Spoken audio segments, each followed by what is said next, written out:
Hello, hello, hello, and welcome to C3Arts Radio. This is your loyal host, Philip Harvey, the arts advocate, coming live and direct to you from City College, New York, of course, the College on the Hill.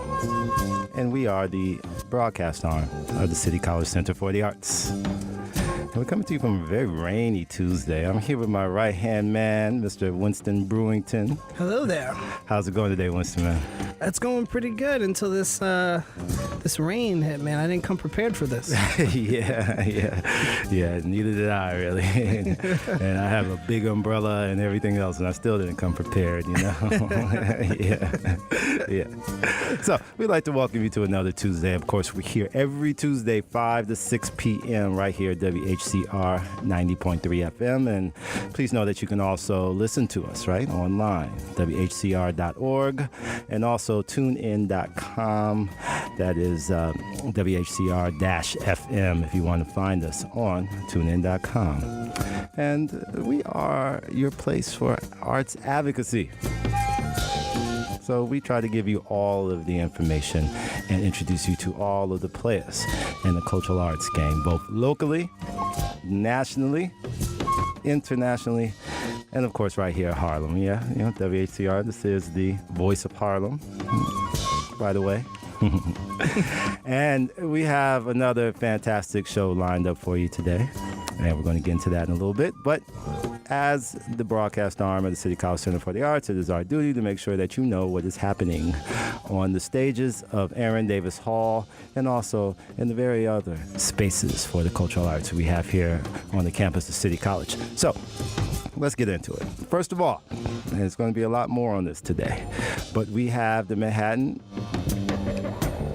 School of Music Comes to Harlem series. Yeah. So the Manhattan School of Music is sponsoring a series of its players, fantastic musicians, of course, fantastic young musicians, and they're kind of circling around Harlem, going to different halls and bringing their distinct sound to each of these halls. And we're very happy to have them coming to Aaron Davis Hall, of course.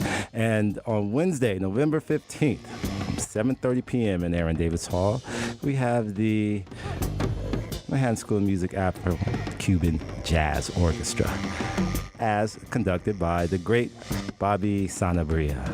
Yeah, that's the one, Bobby Sanabria, the legend, right? Oh, yeah. And we're going to get more into that later, right, Winston? We got. Oh, yeah, I'm excited. I'm looking forward to that. Yeah, absolutely. Now, also, that's Wednesday, right? November 15th is when the Afro-Cuban Jazz Orchestra from the Manhattan School of Music is going to be playing here, Aaron Davis Hall. But that following day, Thursday, November 16th at Aaron Davis Hall, we're also going to have the Langston Hughes Festival, the annual Langston Hughes Festival. So we're going to be doing it 2017 style this year, of course, all right? And the honoree for this year's 2017 Langston Hughes Festival is none other than Zadie Smith. Yep, one of the great writers of our time. It can be very safe to say. Oh, yes. Yeah, we went through this last week, didn't we? We did. We came to a conclusion, right? She is. Oh, yeah, absolutely. Yeah. Okay. Just wanted to make sure, right? Not going crazy here, right?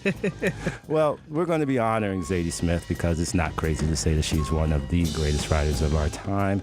And so this award that we're going to be giving her, the Langston Hughes Medal, is a very coveted award. Let me just give you some of the names of the people who have won in the past. Of course, we're talking about Langston Hughes. We're talking about James Baldwin, Gwendolyn Brooks, Toni Morrison, August Wilson, Wole Soyinka, Octavia Butler, Edwidge Danticat. The list goes on. And now this year, we can also say Zadie Smith. Now, the program is going to be in two parts. At 12:30 p.m., there's going to be a symposium on the work of Zadie Smith. And then at 6:30 p.m. will be the award ceremony. All right? So it's a full day of literature. Please come out and participate and get a chance to hear. Zadie Smith's going to be doing a reading herself. Right? So that in and of itself is going to be a wonderful thing to experience. And also there will be musical accompaniment and a good time for all, right? A good time for all.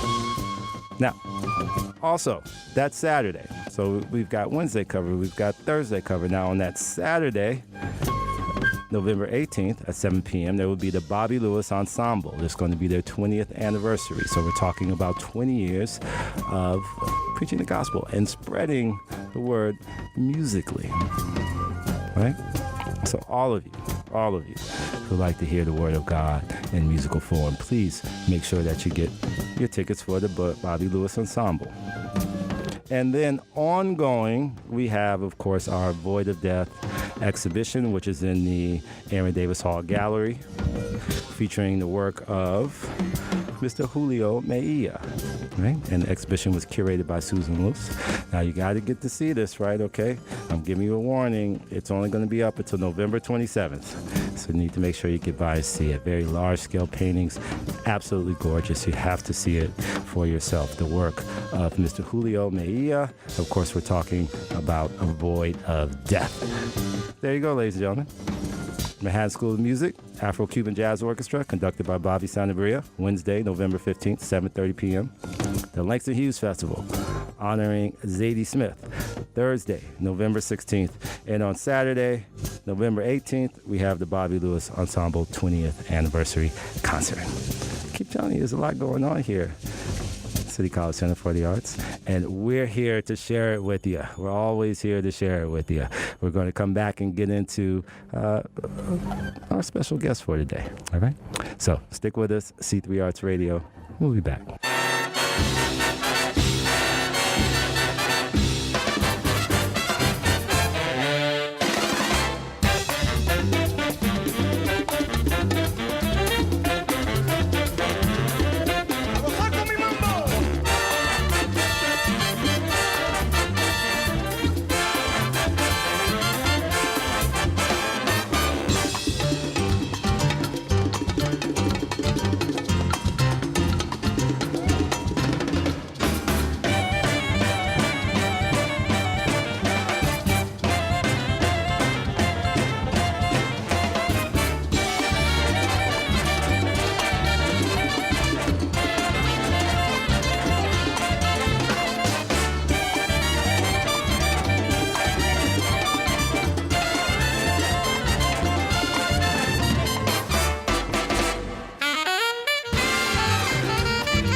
We're back, ladies and gentlemen.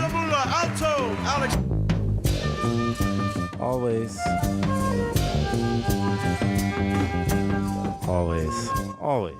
Always. Back. Right here, C3Arts Radio.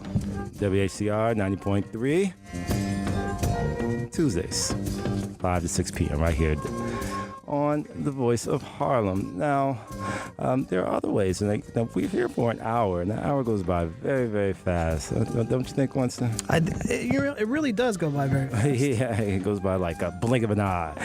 And sometimes it's too fast. You know, we get into these conversations with people, it's like it's almost too fast. But it is what it is. And the whole thing about it, though, is this. The party doesn't end there.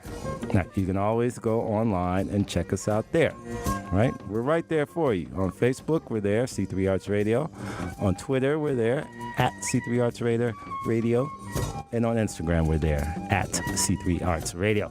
And then you can always go to the most beautiful website in the world. It is very nice. Thank you. Thank you. We've been working on it. C3artsradio.com. And we'll have the information there for you, ladies and gentlemen. Of course, we'll have things for you to think about, people for you to meet, and events for you to attend. And particularly be on the lookout for our sliced fruit. Say that 10 times fast. Sliced fruit series, where we hone in on some of the choices that we have that's going out in his whole stratosphere of the cultural arts. Fortunately, there's a whole world of it, and we try to give you a slice. That's our sliced fruit. Now, Winston, have you heard this news that's come out lately? Yes, I heard a little bit about it. Well, apparently, New York is going to do something that I don't think a lot of people really understand about this city. They're about to reinstitute dancing. Well, that's good. Did dancing ever leave? You think it hasn't, right? But in a sense it has, because so many establishments, restaurants, bars, were not allowed to have dancing on the premises. No. Unless you had a cabaret license. Okay. And you know how difficult it is to get a cabaret license in New York City. Now, if you think about it, there are about 25,000 eating and drinking establishments in the city. Oh, yeah. Now, how many cabaret licenses do you think are out there? Just a guess. Man, if I had to guess, maybe 100. Yeah, you're right. Hey, man. Really? Yeah. Okay. Oh, man, get out of here, man. You're right. I can't believe it. Wow. I can't believe it. 100 establishments out of 25,000 have cabaret licenses. That means there are all the places in New York to eat and drink and listen to music. Only 100 of them were places where you were actually legally allowed to dance inside the premises. Now, as draconian as this seems, there is always a bad reason for a bad law. You know? That is true. It's true, right? Mm-hmm. So the reasoning behind this law dates back to the 1920s, when our dry rules, when I say dry rules, of course I'm talking about prohibition, drove people uptown to party. And you had the rise and growth of the nightlife scene in Harlem.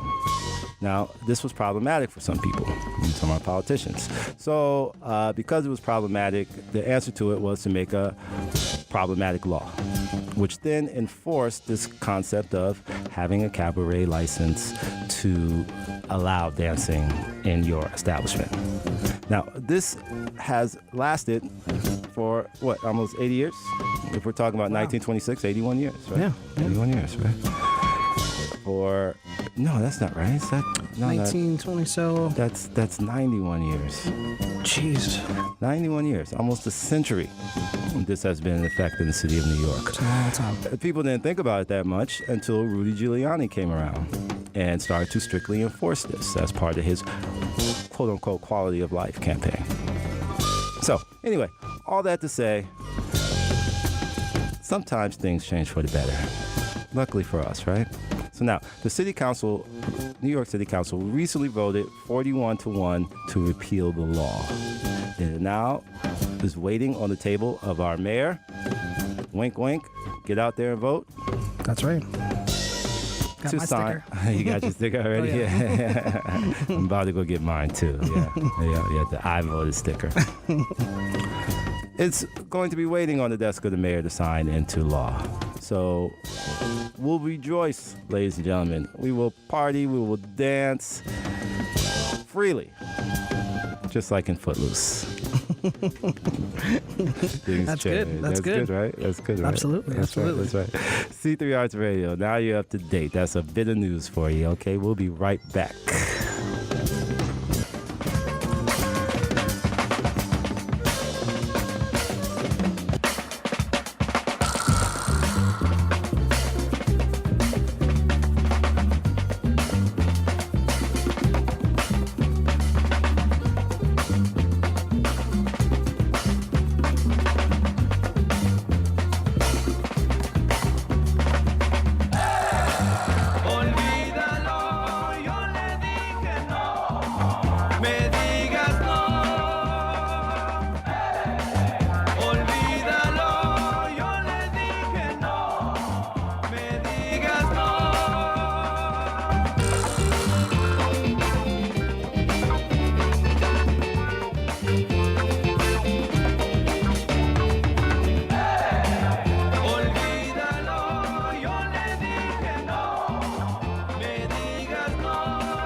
C3Arts Radio, and we are back.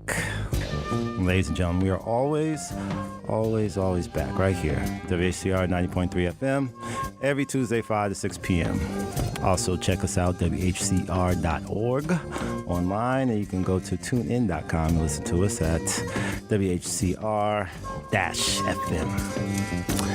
And we are, of course, the broadcast arm of City College Center for the Arts. And we're getting into a little bit of a discussion here about the kind of, let's say, centering in, focusing in on the first come event that's going to be happening that we've been talking about for the last few weeks here on C3Arts Radio. Of course, we are talking about the Manhattan School of Music's Come to Harlem series. This one featuring the Manhattan School of Music Afro Cuban Jazz Orchestra, as conducted by Bobby Sanabria. The legendary Bobby Sanabria, I might add. I was telling Winston that we were looking over just all the information, doing our homework on Mr. Sanabria, beyond just being a fan for many, many years. And his story is absolutely incredible, yeah? It is. I mean, he's done a lot, and, coming from the Bronx, New York, and reaching some pretty incredible heights. So yeah, and Fort Apache, and in a particular time where Fort Apache was starting to live up to its reputation. Of course, now the Bronx is a whole different story, and we're going to get into a lot more about telling more of the story of the Bronx here on C3Arts Radio. But Bobby Sanabria, you might say, is the golden son, the golden child of the Bronx. Of course, he even has a name, his name on the street, right, off of Grand Concourse. He's part of the Bronx Walk of Fame, as a matter of fact. Now, the question is, how did he get here? Well, let's get into that a little bit, right? Okay, so we know he's born in Fort Apache, the Bronx. Right. Right? Okay. Mm-hmm. Now, he goes to, he has this really interesting encounter. Right outside of his project building, he sees these musicians lining up and getting ready, getting their set together.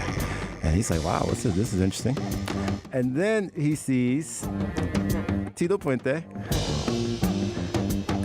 walk up, getting himself together. And then he sees Machito walk up, getting himself together. It's like, wait, hold on. What's going on here now?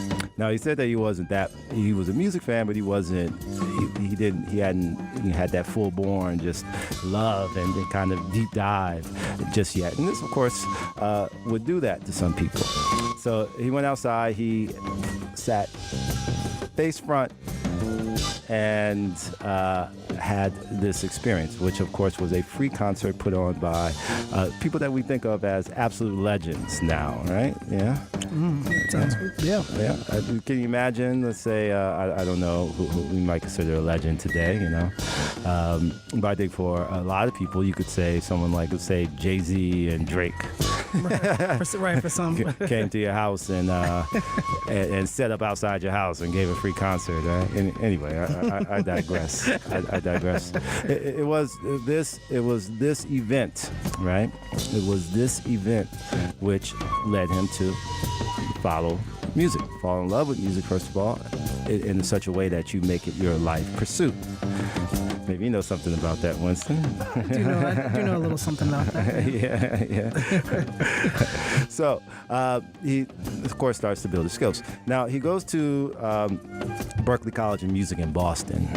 But what he says is that he really learned about music just in the Bronx, which makes a lot of sense. If you think about the Bronx as really this small place, reasonably talking, in comparison to the coastal world. But this small part of a large city, or big part of a large city, but anyway, has such a crux of the music of the Americas. It's where all the music that is born in this hemisphere, which of course comes from musical, cultural traditions from the old world. But the speaking and cutting it off there and saying, this is the music of the new world, you have to think of the Bronx as one of the places where it all meets and it all comes together. Yeah, absolutely. So we're talking about the birthplace of hip-hop, of course. We're talking about what mini jazz, Latin jazz, salsa. All of these things kind of converge, right, in the Bronx, right? And it puts out people like Bobby Sanabria. Now, he does hook up with a number of fantastic musicians. Let's go. That also add to his education here. Let's go through some of these names here. Okay, Dizzy Gillespie. Wow. Yeah. Tito Puente, of course. Wow. Paquito de Rivera. Mongo Santa Maria. Candido. And the person who he played the drums for, the godfather of Afro-Cuban jazz, of course, we're talking about Mario Bauza, the Mario Bauza. Legendary. Yeah. So he plays with all these musicians, so he builds his skill level to that point where he is now one of the legends of, I would say, Latin music. It really is the music of the Americas. It's the music of the New World. And he is truly one of the legends. Did I say that he has a street in the Bronx? A street named after him on Grand Concourse, if you know what that means, right? Also, if we talk about some of the, I don't really want to get into a lot of just the awards, but there is so much happening, and we'll get into it in a minute. The C3Arts Radio. We'll be right back.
C3Arts Radio, and we are back. And we're talking about Mr. Bobby Sanabria. Now, this is what's interesting about it, right? So, there's so much time that we don't think, or people don't tend to put Latin jazz in the same category as some other obvious forms of music that were started here in North America, Central America, so on. So Latin jazz has needed its warriors, its people who will go out there and make sure that people know, understand, and appreciate this music. And Mr. Bobby Sanabria is at the forefront of that. His role as an activist is well known. When the Grammys tried to cut out Latin music awards, he led that fight, right?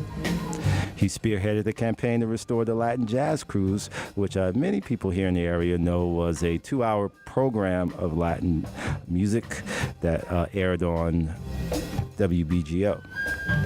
It was suddenly taken off the air. He was the one who got it back on. I mean, and what's interesting about it, though, Winston, is that what he did was he mobilized the politicians in the area. So it wasn't. It was a kind of four-cornered approach, and it really spoke to his ability to move people, right? Another thing that he did I thought was pretty interesting. He appeared on the first annual UNESCO International Day of Jazz. Now, we were talking a few weeks ago about UNESCO and how the Trump administration has pulled us out of UNESCO. That's right. And it kind of flies in the face of the contributions and achievements of people like Bobby Sanabria and many others who also contributed to this. And this is where it really gets interesting as well, right? So we're talking about Bobby as a voice for Latin jazz or Latin music in a larger place, or the understanding of the culture of Afro-Latin culture, right? So he gets sent to Armenia on behalf of the State Department, right? He is personally invited by the president of Armenia and the U.S. Embassy to represent the United States in a series of concerts. Now, this is where the rubber hits the road, right? Because this is where you're actually doing. Like, he takes and part of his teaching is the understanding of the clave, right? The 5-part clave, how it underscores all modern music. Right? Yeah. So he goes to Armenia, and he does this on behalf of the United States, as so many greats have before. Duke Ellington, who else? Anyone you could probably name. Dizzy Gillespie. Probably anyone you could name, especially during the period at the height of the Cold War. And Bobby Sanabria does this later, but he still carries on that tradition. And yet still, he still has to fight to show the legitimacy of Latin jazz. So, say all that to say is that we have to appreciate people like Bobby Sanabria. And you see it come full circle now that he is leading the Manhattan School of Music Afro-Cuban Jazz Orchestra. Continuously giving back, right? After 7 Grammy nominations. That's a lot. Yeah? It's a lot. 7 Grammy nominations. He is now spreading the gospel of, he is still spreading the gospel of Latin jazz, and most specifically, the clave. So what's happening, ladies and gentlemen? Well, this man is bringing all of this knowledge, all of this wisdom, the concept of mixing generations, the youth, the elders, right? The youth, the exuberance, the skill, the raw talent. The elders, well, the experience, the maturity, the depth. And taking Latin jazz, continuing Latin jazz, Afro-Cuban music, and Afro-Latin culture. So, hats off to Bobby Sanabria. This Wednesday, ladies and gentlemen, a week from tomorrow, Wednesday, November 15th, 7:30 p.m., Aaron Davis Hall, there will be the Come to Harlem series featuring the Manhattan School of Music Afro-Cuban Jazz Orchestra. Please go to citycollegecenterforthearts.org to get your tickets. Yeah, and we'll see you there. And you can also check us out online, right? So at C3Arts Radio. Absolutely. Twitter, Instagram, at C3Arts Radio, Facebook, and of course C3ArtsRadio.com, all right? C3Arts Radio, we shall return.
back, ladies and gentlemen. Always back right here.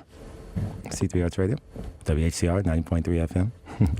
And we're getting geared up to get out of here now, so we wanted to make sure that we hammered home how important it is for you to come out and check out our upcoming schedule. So we have, of course, the Manhattan School of Music, right? We talked about that, right? Bobby Sanabria, yeah, conducting the Manhattan School of Music, Afro, Cuban Jazz Orchestra. Yeah, anyway, come out. Wednesday, November 15th, 7:30 p.m., Aaron Davis Hall, City College Center for the Arts.org for more information. Now, we are also going to be doing in 2 weeks' time, it is our duty, it is our responsibility, not only as the broadcast arm of City College Center for the Arts, but also to let you know what is happening. We'll be doing another episode of our Sliced Fruit, where we give you all the cultural info, all the information you need to know about being a true arts enthusiast. That is what we are here for. Oh, yeah. So Sliced Fruit's going to come to you in about 2 weeks. We got another great show lined up for you next week. What you think, Winston? Oh, yeah. We're doing all right? Doing all right. Yeah. Doing all right, yeah. Okay, all right. I want to thank you for joining us again. Another Tuesday, a rainy Tuesday at that.